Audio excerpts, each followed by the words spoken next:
Wow, such a great day, beautiful day. Yes. So viewers out there, my name is Obo Joseph, and we have here in the studio, Emmy.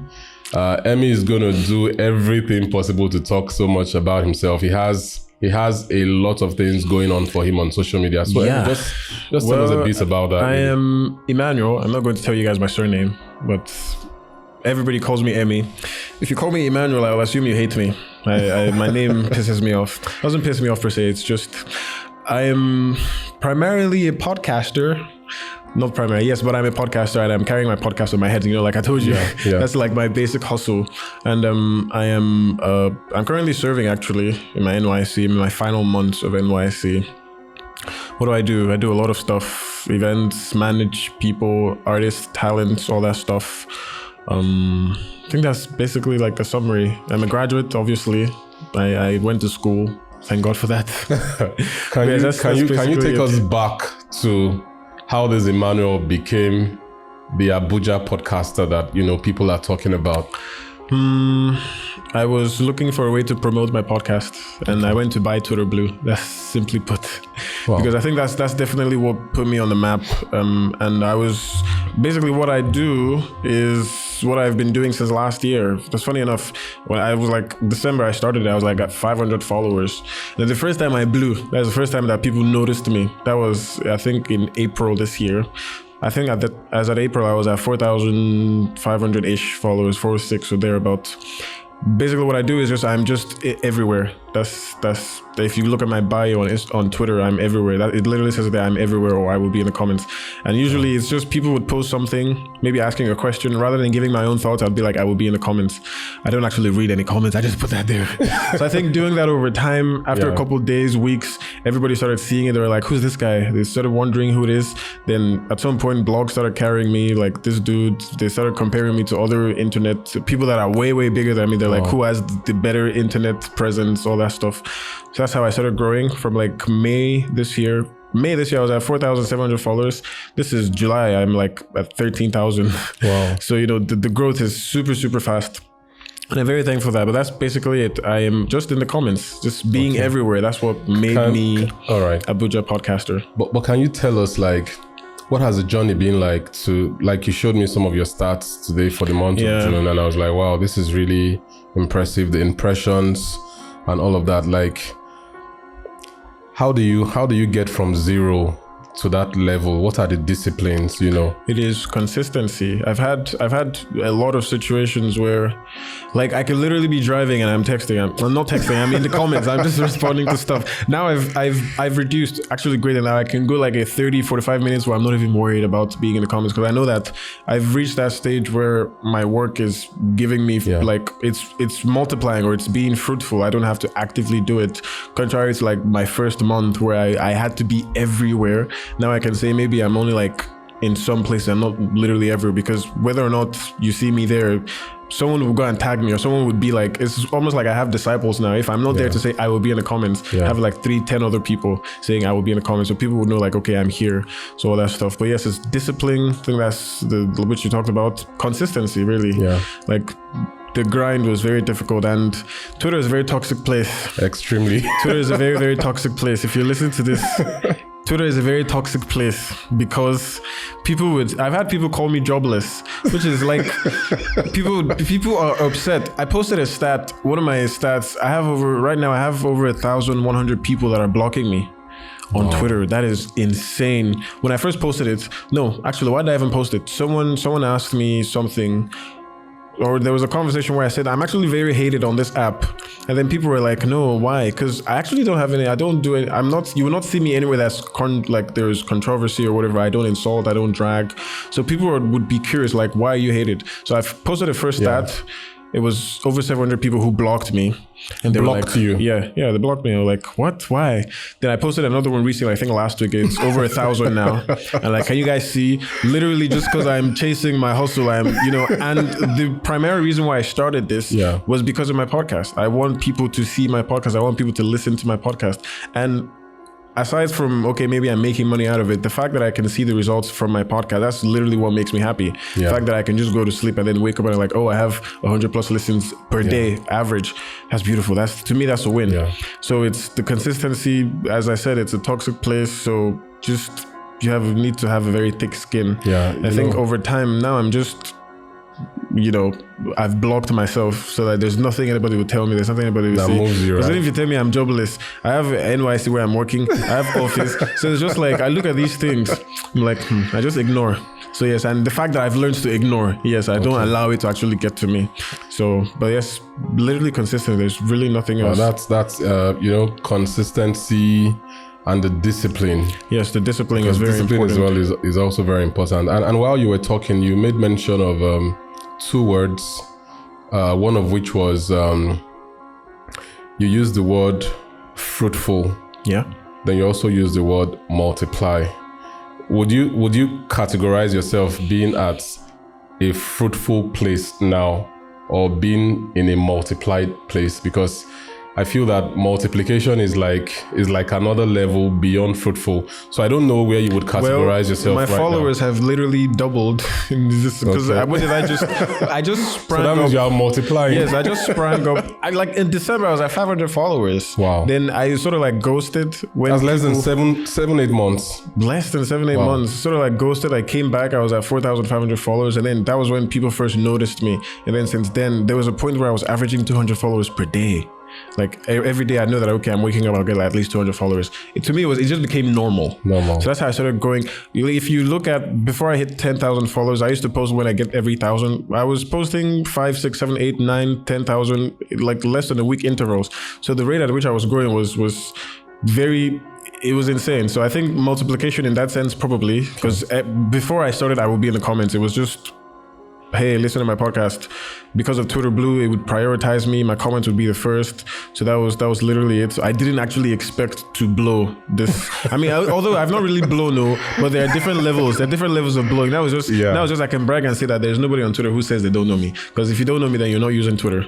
But I'm sure there obviously there are bigger people who are making way more money than me, and hopefully I get there someday. Yeah, because it already appears that you on that path, and the next thing that comes to mind basically is because what we do basically here in House of Utterance, there's the religious bias, the Christian bias to our content and the mindset for this program. So some persons might be thinking maybe you are spending hours praying and fasting for followers. No, others might be thinking that maybe you are doing the work. Let me tell you something funny. Someone reached out to me recently. There's this new brand. It's like Bolt and Ryder. They're creating like their own brand. Then they want me to run PR for them. When they were talking to me, she made a comment which I ignored, but it was something along the lines of, did I buy followers? I found that comment very insulting. I didn't tell her, but I just ignored it. I just waved it off because I was like, but then again, I don't really blame her, because probably you would see like, okay, this guy is growing at an exponential rate, maybe something's fishy, all that stuff. So, but yeah, there's no prayer, I'm not praying to God. I'm just doing the hard work. So yes, obviously God is there. So that means what's going on now is necessarily not about you spending time saying, God, let me blow on social media. It's definitely it's not around the algorithms. Yes, it's not me. It's basically using the algorithms to my favor. Because the time that I would use to spend and pray, that's the time I'm using to actually put in the work, which is giving me results. But do you find that, or is it possible to say that prayer or Christian values have a place in aiding exponential growth on social media? Is there any place? It depends. Yeah. It depends because, well, personally, I wouldn't really call myself religious per se, but I'm from a very religious family. In fact, I'm Catholic. My mom is heavy on all that stuff. I don't know, maybe. I can't really give a categoric answer, maybe. But, I mean, trying to bring religion and technology to like two different, completely opposite spectrums. It doesn't really correlate. But maybe you can say the prayer is what gives you strength. Maybe God is giving me the strength. You know why I'm asking this question? Why? Because sometimes people find it easy to shift their responsibilities to a spiritual being. I find that very annoying. It's like when people tell me, like, I can drive from like here to maybe my state, Edo State, and then someone would be like, "We thank God." What about me, who is the driver? I drove. Okay, yes, maybe God gave me the power or the strength to drive. Why aren't you thanking me? So, but I think that is because religion in the Nigerian society has been so embedded in us, and because of how difficult the society is, so much so that people are just looking for something they can hold on to. Yeah. I'm sure if majority of people who are very religious right now, if they go to a system, if they move to a country where the system is working, where it literally takes away at least 40-50%, because I came from that system, it takes away 40-50% of your problems, you will not be as religious or as spiritual, because our system is horrible. Ergo, you're holding to something which you think is giving you strength. But if you move to a different system where actually majority of stuff we have in society is working, I don't really think you would give God all that credit, because it's just the two systems are different.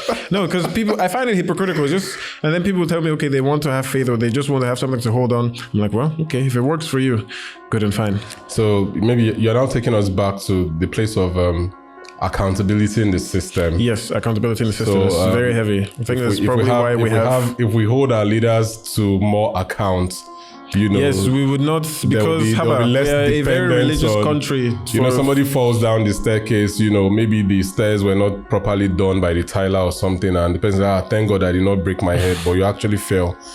So if we had to put that pressure on excellent delivery on the person who actually did that staircase, for example, we would not be having the backlash of the impact of a work that was not properly done. Yeah. So it's really interesting, like your views, and somehow I can almost agree, because I've also had the opportunity, by the grace of God, to be outside the country and to see how things work, how people live their lives. You don't necessarily have to pray for food to calm down. Exactly. If you cannot buy food from one store somewhere, there's another one that your money can afford. Things like that. Transportation system is working. You necessarily don't have to be praying for a get bus. All these things. Things like that. So I feel that maybe in some of those societies, it could almost be a case of people are connecting with God just on the basis of the fact that they love God. Not because they are dependent on him. Yes, thank you. I think Nigeria has that. Nigerians rather have that relationship with God, like they're dependent on him to provide. It's like, if I don't go to God, who will provide for me? That's the way like the average religious Nigeria would think. Whereas it's just go and work hard. Yeah, that's like saying I've come across people who are like, people who don't go to church will not make heaven. That statement always throws me off guard, because do you go to church? I go to church. All right. I go to church not even necessarily because the church they waste too much time. They take over 2 hours. Once it's more than 2 hours. In fact, it's because I moved back. That's why I can even tolerate 2 hours. If it's over an hour, I'm tired. But I can tolerate 2 hours because of my mother. And if she calls me and she asks me, because my family's are in Nigeria, if she calls me and she asks me, I don't want to lie and say I went to church. So I just go to church. It's like, it's almost like they've brought me up in such a way that I have to do this. Yeah. Whether or not I believe in it, I should do it, because yes, there are blessings attached to it. Yeah. Because I don't want people to get me wrong. I might say I'm not religious. Doesn't mean I don't acknowledge the existence of God, or I don't acknowledge that, okay, this God is keeping me safe and keeping me alive. All those things are there. It's just I'm not going to carry it on my head like maybe the average person. You'd see someone, you make a comment, and then somehow they find a way to just bring the Bible into it. How do people like that function? Like it just like I'm having escapism. I'm having a conversation with you, and then you're bringing spirituality and religion. Have a logical conversation with me. Don't tell me God or your church. All those things usually. No. It throws me off guard, really. But can you identify, like in your growth path, for example, can you identify any God influence in anything that you have become or that you are becoming? Yeah, definitely. I think the fact that I've come this far is I can only attribute that to God. And, not even, I made a joke where I said if we travel and then people start praying to God, I know it was a joke, but to an extent it's actually true. But, my safety, my health, everything that I am can only attribute that to God, because at the end of the day, whether or not we want to believe in it, He was the one who created us. We're here for a purpose. Yeah, true. So we can choose to, be in denial all we want, but the reality is God is still there, and we still need to give Him that acknowledgement. We still need to acknowledge that, okay, he's present and He's the one keeping us safe, all that stuff. Yeah. So yes, I attribute everything, in fact, to God. It's just that I may not necessarily show it, or I may not necessarily be as vocal about it, but it's there. Like, this would draw me to, like, let's say prayer, for example. Okay. Like, I could be walking and then I'm praying, but you see people, they are shouting. It doesn't. I think it's probably just because we have different perspective. My perspective is different from a lot of people. Yeah. But yeah, so the way I take it is not the way maybe a lot of people would take it. Yeah. So, and I've learned to respect that. I've learned to coexist with it, because I don't really find a problem with it. All right, that's really fine. And I think your answer has really created a lot of balance across divergent, viewpoints on this particular issue. The last thing that I would say basically is, where do we expect to find Emmy in the next, I don't want to say 5 years, in the next 6 months, for example?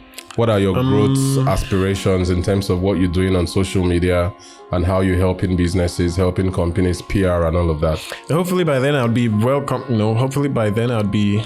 Okay, yeah. By December, I'm hoping to be way over 20,000 followers. By then I would have been in that, comfort zone of saying I can actually boldly put it on my page and be like, DM me for ads and PR. But for now, it's just, so there's definitely that. There's also my podcast. I don't really think...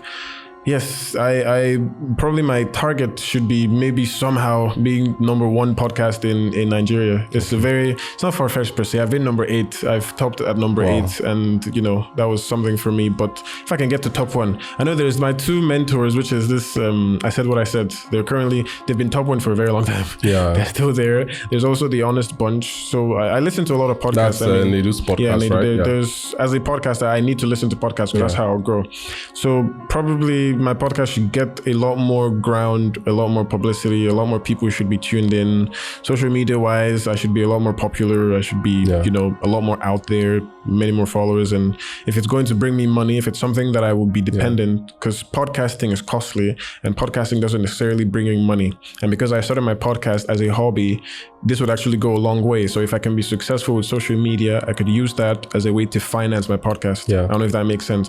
So hopefully that is basically where my head is at. So if I can be successful in both spectrums, probably in the next 6 months, that's literally it for me. That would make me super, super happy. Wow, that's really awesome. It's really been nice speaking with you. And yes, same. Thank you for being candid. Thank you for, bringing that balance to the picture. And as is our culture on this podcast, we always would say a prayer. So okay, you lead the prayer. So yes.